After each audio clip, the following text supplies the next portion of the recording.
2024년 아직도 새해지요. 새해 한 해 동안 여러분 삶 속에 기적의 주인공, 이제부터 아멘 크게 하시기 바랍니다. 기적의 주인공, 축복의 주인공, 응답의 주인공, 해결의 주인공, 회복의 주인공, 그것이 가정적으로, 사업적으로, 개인적으로 하나님은 그거 다 하실 수 있으니까 그런 주인공들 되시기를 진심으로 축원합니다. 그런데요, 조건이 있어요.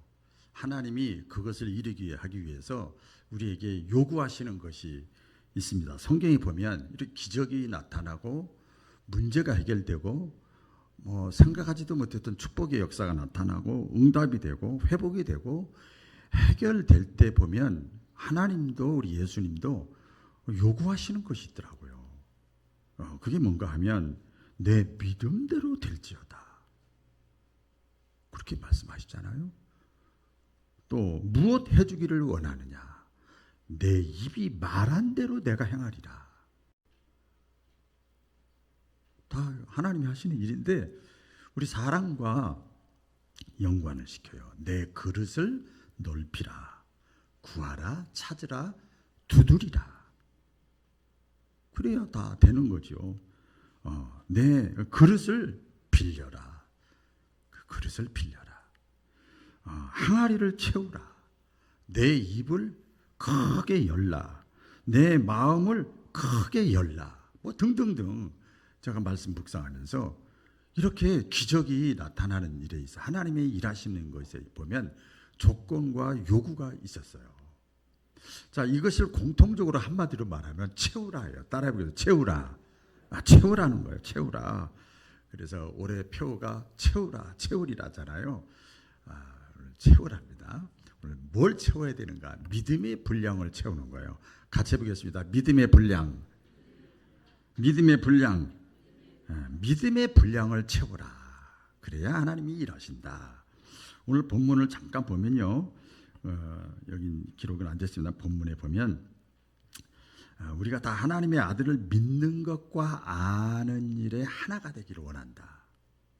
내가 믿는 거하고 하나님을, 우리 주님을 아는 거하고 하나가 돼서 어떻게 돼요? 온전한 사람, 건강한 사람, 균형 잡힌 사람, 쓰임 받을 만한 사람, 단단한 사람, 신앙의 내공이 있는 사람, 온전한 사람을 이루어 그 다음에 뭐예요? 그래서 신앙이 어디까지 자라냐? 그리스도의 장성한 분량이 이르기까지 이르리니, 자라리니. 그리스도의 장성한 분량, 예수님까지. 우리 신앙의 목표는 예수님이잖아요. 저도 마찬가지, 여러분도 다 그렇죠? 그리스도의 장성한 분량이 충만한 데까지 이르기를 원한다. 그 그리스도의 장성한 충만한 분량에까지 안 이루고 그냥 적당히는 아니지만 그냥 교회 신앙생활 왔다 갔다 이렇게 하는 것도 목사님 감지 덕지예요. 이럴 수도 있지만 그리스도의 장성한 분량에 이르기까지 우리의 분량이, 믿음의 분량이 이렇게 성장하면 어떻게 되는 줄 아세요? 우리가 예수 믿고 그랬다고 그래서 이 천국에 꼬링 하는 게 아니에요. 이 땅에 살잖아요. 복잡한 세상에 살잖아요. 그러면 이제부터 그 이유는 있어요. 그리스도의 장성한 분량까지 아는 일과 믿는 일에 온전한 사람을 이루어서 이게 성장해야 되는 이유는 뭔가 하면 그 다음에 나오죠. 이는 이제부터 어린아이가 되지 아니하여. 어린아이에서 틀을 벗어야죠. 자꾸 먹이고 입히고 재워주고 받아주고 하는, 그래서 이렇게 커가잖아요. 어린아이에서 어린아이가 되지 아니하여 사람의 속임수와 간사한 유혹에 빠져 온갖 교훈의 풍조에 밀려 요동하지 않게 하려 함이니라. 그래서 범사에 그에게까지 충만하게 자랄지라. 이게 오늘 본문 말씀입니다. 다 끝났어요. 강의 끝났어요. 초등학교를 겨우 나온 어떤 사람이 죽어서 하늘나라에 갔다 그래요.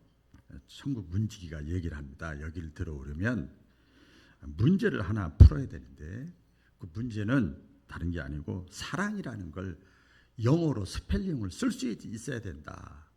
그게 문제였어요. 그래 아무리 초등학교밖에 안 나왔어도 뭐 그 정도는 많이 본 곳이 있으니까 그래서 알고 있었어요. 그래서 그 쪽지에다가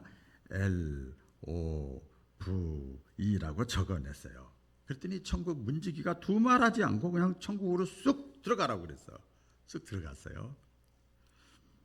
그랬더니 뒤에 서 있던 또 이제 줄을 섰잖아요. 섰는데 대학교 나온 사람이 그 광경을 옆에서 딱 뒤에서 보고 이까지 미소를 지으면서 저런 문제라면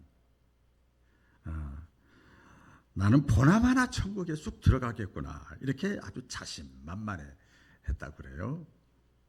그래서 이제 쪽지를 주길래 자기도 LOV를 써서 내려고 이렇게 했더니 천국 문지기가 수덕 그러더라는 거예요. 그래서 너는 너에게는 다른 문제를 내가 내겠다. 체코슬라바키아 어로 영어를 써내라. 그랬대요. 그랬더니 대학을 나와도 그쪽을 전공 안 하면 모르잖아요. 어떻게 알겠습니까? 모르는 거예요. 그래서 이 대학교 나온 이 사람이 따졌다는 거예요. 왜 똑같은 문제를 내야지? 왜 앞에 있는 사람에게는 쉬운 문제를 내고 왜 나에게는 어려운 문제를 냅니까? 일명 불공평합니다. 천국 들어가는데 편견이 있고 차별을 두면 되겠습니까? 그렇게 얘기했다고 그래요. 그때 천국 문지기가 얘기를 하더래요. 그 사람은 초등학교밖에 안 나왔으니까 그 수준에 맞는 문제를 내가 낸 거고 너는 대학교를 나왔잖아. 너는 대학교를 나왔으니까 그 수준에 맞는 문제를 내가 냈는데 뭐가 잘못이냐. 여러분 공평이라는 게 뭡니까? 공평이라는 건 똑같은 것이 공평이 아니에요. 수준에 맞춰주는 게 공평이에요.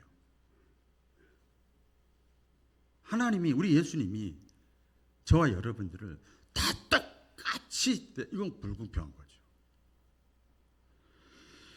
성경에 보면요, 하나님은 세상을 심판하실 때, 그러니까 사람을 심판하는 거죠. 심판하실 때 공평과 공의로 심판하신다고 그랬어요. 공평과 끝까지 사랑을 하시되 끝까지 안 들으면 할 수 없이 공평과 공의로 심판했어요. 계시록 19장 11절에 보면 그가 공의로 심판하며 싸우더라. 베드로전서 2장 23절에 보면 오직 공의로 심판하시는 이에게 부탁하라. 사도행전 17장 31절에 보면 사람으로 하여금 천하를 공의로 심판할 날을 작정하시니라. 전부 다 이게 공의로 심판하신다는 말씀이 있어요. 그러니까 마지막 날에 모든 사람의 신앙의 수준에 맞춰서 심판하신다는 거예요. 오늘 누가복음 12장에 보면요, 47절 48절 다 같이 읽어볼까요? 시작. 주인의 뜻을 알고도 준비하지 아니하고 그 뜻대로 행하지 아니한 종은 많이 맞을 것이요 무릇 많이 받은 자에게는 많이 요구할 것이요 많이 맡은 자에게는 많이 달라 할 것이니라. 예수님 말씀하셨잖아요. 자 보세요. 그러니까 이게 설명을 해드리면 알고도 행하지 않는 사람은 많이 때려라. 그대로 표현하는 겁니다. 근데 몰라서 행하지 않는 사람은 적게 때려라. 때리긴 때리네요. 적게 때려라. 그러니까 많이 받은 자와 적게 받은 자에게 요구하는 것이 틀려요. 많이 받은 자에게는 많이 요구하고 적게 받은 자에게는 적게 요구하는 거죠. 그 대표적인 예가 있잖아요. 예수님 사역할 때 실제 사건이 있었잖아요. 마가복음 12장에 보면 이제 헌금을 내는데 부자가 헌금을 많이 냈어요. 근데 가난한 자는 두 랩돈, 일반 객관적으로 볼 땐 조금 낸 거나 마찬가지죠. 그런데 이 부자는 책망을 받아요. 그리고 이 과부 가난한 사람은요 칭찬을 받습니다. 왜 그럴까요? 그다음에 말씀 나오잖아요. 부자는 객관적으로 보면 많이 했는데 부자의 수준에서 보면 적게 한 거예요. 반면에 과부는 적게 했는데 과부의 수준에서 보면 많이 한 거예요.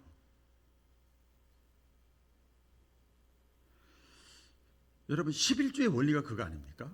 11조의 원리. 우리 하나님 말씀하셨잖아요. 많이 벌면 많이 하는 거. 적게 벌면 적게 하는 거예요. 이게 하나님의 요구예요. 수준에 맞도록 신앙생활을 해야 된다는 거죠. 초신자 신앙하고 집사님 신앙하고 달라야지요. 집사님 신앙하고 권사님 신앙하고 달라야지요. 그렇죠? 왜? 이 보면 우리가 알잖아요. 계급은 아니지만 그 섬김의 신앙생활의 그 저기가 뭐 다 교육 받으신 분 아시겠습니다만 헌법에 보면 자세하게 나오잖아요. 차원이 틀려요. 권사님 신앙하고 장로님 신앙하고 목사님 신앙하고 신앙생활의 수준 생각이 달라야지요. 영적으로 보면 성령 체험, 은혜 체험한 사람의 신앙하고 은혜 체험을 못하고 그냥 종교 신앙생활을 하는 사람하고는요 신앙생활의 수준이 같을 수가 없잖아요. 없죠. 그것을 그 프랑스어로요 노블리스 오블리주라는 말이 있어요. 좀 어려운 걸 썼는데 노블리스라는 건 귀족 신분이라는 뜻이에요. 귀족 신분. 그다음에 오블리스라는 것은 그에 걸맞는 삶, 책임을 얘기하는 거예요. 그러니까 귀족이 그냥 귀족이 되는 것이 아니라 귀족으로서 책임 있는 행동을 해야 삶을 살아야 귀족으로 인정받는 거예요. 프랑스에서 그런 거예요. 적용을 시켜보면 기독교인이 그냥 기독교인이 되는 것이 아니라 기독교인으로서 책임 있는 행동, 삶을 살아야 기독교인이라는 거예요. 여러분 우리가 처음 그 예수 믿을 때 예수님을 믿고 예수 이름만 부르면 다 구원받고 천국 간다, 영생을 얻는다고 우리가 이렇게 믿잖아요. 대부분 다 믿죠. 저도 믿습니다. 다 믿잖아요. 그런데 그렇지가 않아요. 은퇴하시는 어떤 목사님이 그 자서전 비슷하게 쓴 그 내용을 보니까 이런 예화가 있습니다. 어떤 그 신방을 갔는데 병원 어떤 집사님 아버님이 예수님을 믿지 않고 교회 신앙생활하지 않고 죽었어요. 돌아가셨어요. 그래서 신방을 갔어요. 그랬더니 그 집사님이 얘기하는 거, 우리 아버지 천국 갔다고 구원받았다고 얘기를 하는 거예요. 그래서 예수님 안 믿었잖아요. 그랬더니 그 임종할 때 그 집사님이 그랬다는 거예요. 그 자기 아버지한테, 아버지 예수님 불러보세요. 목이 많은 소리로 처음에 안 부르더니 절대 안 나오더라는 거예요. 예수님. 그래서 목이 많은 소리로 조그맣게 예수님 그러더래요. 또 따라하세요. 나 죄인입니다. 나 죄인입니다. 회개합니다. 예수님 믿습니다. 몇 가지 시켰대요. 그랬더니 그거는 맨날 며칠 안 따라하더니 나중에 따라하더라는 거죠. 그래서 반복해서 돌아가실 때까지 그걸 했다는 거예요. 예수님을 불렀기 때문에, 예수님 고백을 했기 때문에 다 구원받는다고, 천국 갔다고 얘기를 하는 거예요. 그래서 성경에 보면 나오잖아요. 누구든지 주의 이름을, 그 사도행전에 나오죠. 주의 이름을 부르는 자는 구원을 얻으리라. 그래서 확신을 갖고 있는 거예요. 그리고 가서 신방을 마치고 이렇게 돌아오는 길에 권사님 한 분이 신방대원 권사님이 목사님께 물어봤다는 거예요. 목사님, 나 궁금해요. 오늘 그 집사님의 아버님이 천국 갔다고 그 집사님이 그러는데 정말 그 사람 천국 간 거 맞습니까? 그러니까 목사님이 왜요? 아니 평생 예수 안 믿다가 죽기 직전에 예수님 이름을 한번 불렀다고 천국 갑니까? 그러면 저도 뭐 이렇게까지 신앙생활 안 하고 그렇게 한다고 그러면 그냥 내 멋대로 살다가 죽기 직전에 예수 이름 한번 부르고 그냥 저도 천국 가려고요. 그렇게 얘기했다는 거예요. 그랬더니 목사님이 이렇게 답을 했대요. 그 사람은 예수님 이름 한번 부르기가 쉬운 게 아닌데 불러서 천국 갔지만 권사님은 예수님 이름을 한번 불렀다고 그래서 천국에 못 갑니다. 왜 못 가요? 성경이 못 간다고 했습니다. 그랬더니 구원사님이 신앙생활 어느 정도 했잖아요. 목사님 그대로 제가 소개하는 겁니다. 저보다도 성경을 잘 모르시네요. 로마서 10장 13절에요. 누구든지 주의 이름을 부르는 자는 구원을 받으리라 했잖아요. 그때 목사님이 다시 대답을 했어요. 성경을 더 깊게 자세히 보세요. 예수님이 직접 하신 말씀이 있거든요. 마태복음 7장 21절. 우리 잘 아는지요. 나더러 주여 주여, 예수님 예수님 그러는 거죠. 그렇죠? 주여 주여 하는 자마다 다 천국에 들어가는 것이 아니고 다만 하늘에 계신 내 아버지의 뜻대로 행하는 자라야 들어가리라. 그 목사님이 말씀을 이렇게 다시 한 거예요. 대답을 한 거예요. 그러면서 얘기를 하죠. 그 사람은, 그 집사님 아버님은 권사도 아니고 집사도 아니고 세례받은 사람도 아니고 예수님이 누군지도 모르기 때문에 예수님의 이름을 부르는 것만으로도 구원받을 수 있을지 모르지만 권사님은 달라요. 권사님은 이미 예수 믿은 지가 오래됐고 은혜 체험한 사람이기 때문에 예수 이름을 한번 부른다고 천국 가겠습니까? 그런 그 일화를 소개했어요. 여러분, 다시 말씀드릴게요. 하나님은 공의의 하나님이에요. 인생을 살고 신앙생활하고 목회하면서 철저하게 깨닫는 거예요. 하나님은 살아계셔요. 하나님은 공의의 하나님이시기 때문에 공의롭게 심판하십니다. 할렐루야. 각자의 수준에 맞게 심판하시기 때문에 그 사람은 예수님을 모르고 살다가 죽기 직전에 예수님을 믿었어요. 그래서 구원받은 사람이 성경에 또 한 사람 있죠. 예수님 돌아가실 때 오른편 강도. 그 수준에 맞게 심판하시고 권사님은 권사님의 직분에 맞게 심판하십니다. 그래서 얘기를 계속 하신 거예요. 목사님이 이제 설교 비슷하게 권면한 거예요. 초등학생에게는 초등학교 수준에 맞는 문제를 내고 대학생에게는 대학생 수준에 맞는 문제를 내는 것처럼 하나님은 수준에 맞게 공의로 심판을 하십니다. 그러니 예수님 이름 한번 불렀다고 구원을 받겠습니까? 그러면 그냥 아멘 하면 될 텐데 그 권사님이 대답을 하는데 걸작이라고 써더라. 걸작이더라고요. 그러면 목사님은 저보다도 천국 가기가 더 어렵겠는데요? 목사님이기 때문에 하나님이 최고로 어려운 문제를 내실 게 분명합니다. 그 말을 듣는 순간 그 목사님이 이제 자사전이니까 그 말을 듣는 순간 아 그렇구나. 목사가 천국 가기가 더 어렵겠구나. 제가 말씀 준비하면서 그걸 보면서 절대 공감합니다. 여러분 분명한 사실은 하나님은 각자의 수준에 맞게 믿음의 분량을 저울질해서 공의롭게 심판하세요. 구약과 신약에 가만히 성경을 깊이 좀 보세요. 저울이 달라요. 많이 있지만은 달란트 비유가 그거 아닙니까?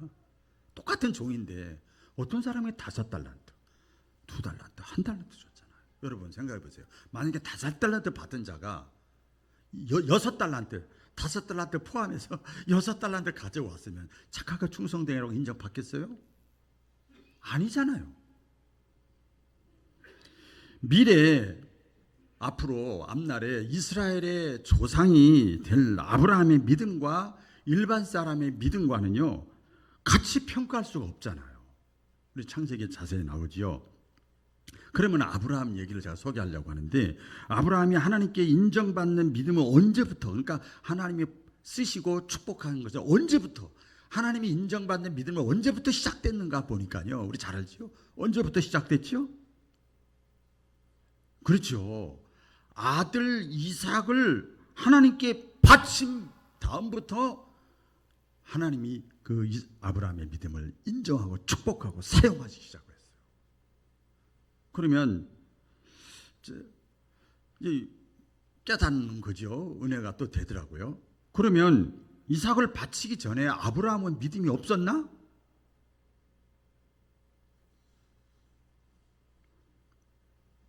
아니죠. 성경을 보세요. 누구보다도 아브라함은요 큰 믿음을 가지고 있었어요. 갈대아 우르 안정되고 딱 좋아, 편안해요. 여기가 좋사오니 우리끼리 좋아 이런 게 항상 있어요. 우리 신앙생활 가운데. 편하게 사는데 그 지역을 하나님이 떠나라고 그럽니다. 떠나면 누구를 만나게 해주고 누구 해주겠다는 말도 없었어요. 그런데 아브라함이 하나님의 말씀을 따라서 갈대아 우르를 하나님 믿고 떠났어요. 믿음이 작아요, 커요? 커잖아요. 얼마나 큰 믿음입니까? 또한 아브라함이 요단 동편 도착했을 때 조카 롯의 종들하고 아브라함의 종들하고 땅 문제, 서로 좋은 땅 가지려고 막 다퉜잖아요. 그때 이 아브라함이요 하나님을 믿는 사람이야. 조카 롯은 그냥 날라리 신자예요. 쉽게 말하면 그 조카 롯에게 먼저 좋은 땅을 네가 다 선택해라. 그랬더니 그냥 풍부하고 물 많이 나고 그런데 싹 선택을 했어요. 그 배경이 뭐냐면 하나님은 복의 근원은 아브라함은 하나님께 있다는 걸 알았어요. 그렇죠? 그러니 아브라함은 조금 더 그래도 그 조카 롯이 선택한 땅 말고 그 다음에 풀도 많고 물도 많은 걸 선택하지 않고 성경에 보면요 제사 드리기 좋은 땅을 선택을 했어요. 창세기 13장 18절에 보면요 아브라함이 장막을 옮겨 조카 롯이 간 다음에 헤브론에 있는 마므리 상수리 수풀에 이르러 거주하며 거기서 오직 여호와를 위하여 제단을 쌓았더라. 그러니까 아브라함은요 물질보다도 하나님께 제사 드리는 거, 예배 드리는 거, 하나님과 친밀하게 하는 걸 더 귀하게 여겼어요. 보통 사람 같으면요 이거 있을 수 없는 일이에요. 그 정도만으로도 일반 사람 같으면 큰 믿음으로 인정받죠. 그런 신자, 그런 신앙의 사람들 얼마나 믿음이 좋은 거예요. 그러나 하나님은요 그 정도 가지고 아브라함의 믿음을 인정하지 않았어요. 저도 이 말씀 지금까지 전하면서 이렇게 하나님이 야 그렇구나 은혜를 받았는데 100세 때 얻은 아들 이건요 이게 금입니다. 금보다도 귀한 거예요. 그 아들 이삭을 바치라고 할 때 바침으로써 비로소 이 아브라함의 믿음이 인정을 받았어요. 왜 그랬을까? 왜 아브라함에게? 믿음 큰데 왜 아브라함에게는 그렇게 하나님이 했을까? 이 아브라함은요 보통 사람이 아니에요. 보통 사람은 아니고 앞으로 이스라엘의 조상이 될 사람이에요. 따라해 보겠습니다. 이스라엘 조상. 앞으로 이스라엘 나라를 이끌고 갈 사람이에요. 그래서 이스라엘의 조상이 될 사람은 보통 사람들하고는 믿음이 달라야 된다는 거죠. 군대에서 병사하고 장교가 훈련받는 게 다른 것처럼 이스라엘 조상이 될 사람들은 보통 사람들의 믿음의 분량과 그릇이 같아서는 안 된다는 거죠. 하나님이 인정하고 요구하는 믿음의 분량은요 그 사람에 따라서 달라요. 에베소서 4장 7절에 보면 다 같이 읽어볼까요? 시작. 우리 각 사람에게 그리스도의 선물의 분량대로 은혜를 주셨나니. 우리 각 사람에게 그 사람의 그 분량대로 은혜를 주신대요. 하나님이 우리에게 은혜를 주실 때 은혜 주신다는 건 뭐야? 체험하게 하신다, 깨닫게 하신다, 뭐 알게 하신다, 응답하신다, 다 같은 거예요. 은혜를 주실 때 똑같이 주시는 것이 아니라 분량대로 주시는 거예요. 분량대로. 그런 다음에 어떻게 하지? 하나님은 그 분량에 맞는 믿음을 요구하시는 거예요. 믿음을 요구하시는 거예요. 로마서 12장 3절에 보면 나오지요. 하나님께서 각 사람에게 나누어 주신 믿음의 분량대로 지혜롭게 생각하라. 아멘. 지혜롭게 생각하라. 이게 생각하라는 원뜻에 보면 행동하고 분별하고 판단해라 그 말이에요. 메시지가 뭡니까? 하나님이 각 사람에게 나누어진 믿음의 분량을 채우라는 거예요. 그러니까 채우라는 거죠. 오늘 이제 본문이 이제 그 내용인데요. 에베소 교인들에게, 오늘 에베소잖아요. 에베소에 교인들에게 보낸 서신인데요. 에베소 교회가 어떤 교회인가 하면요, 그 지역에서 소아시아 7교회 중에서 가장 큰 교회예요. 어떤 교회라고요? 가장 큰 교회입니다. 가장 먼저 세워졌고 가장 큰 교회입니다. 그래서 에베소 교회는 그 어느 교회보다도 더 큰 믿음의 분량이 요구되는 교회예요. 가장 먼저 세워졌지, 가장 큰 교회지, 그래요. 왜냐하면 하나님은 큰 교회고 가장 먼저 세워졌기 때문에 그런 만큼 채워주시고 분량만큼 사용하시기 위해서 그런 거예요. 그걸 크게 요구하는 거예요. 그런데 이 사도 바울이 가만히 보니까, 여기저기 다니면서 듣는 소리가 있잖아요. 또 이제 사람을 보내서 가만히 보니까 에베소 교회가 잘하는 것도 많은데 받은 은혜에 비해서 믿음의 분량이 차질 않은 거예요. 그래서 나오잖아요. 에베소 교인들에게 에베소 교회에 걸맞는 믿음의 장성한 분량에 이르기까지 너희가 좀 자라나라 말씀을 합니다. 에베소 교회에 걸맞는 믿음.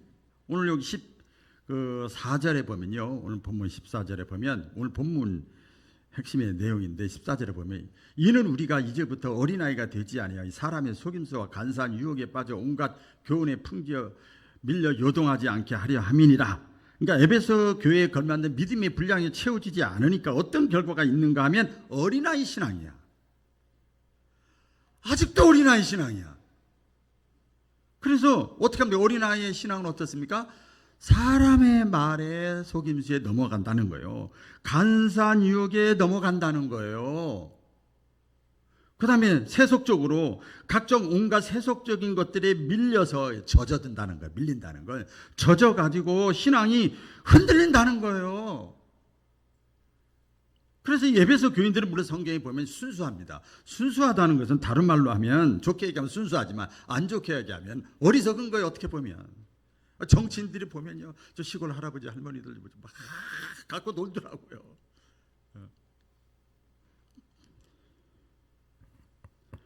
오늘 15절에 범사에 예수님에게까지 믿음의 분량을 채워라. 제가 샘플이 아니고 어떤 장로님이 샘플이 아니에요. 예수님이 샘플이요. 예수님의 수준까지, 그리스도의 장성한 분량에 이르기까지.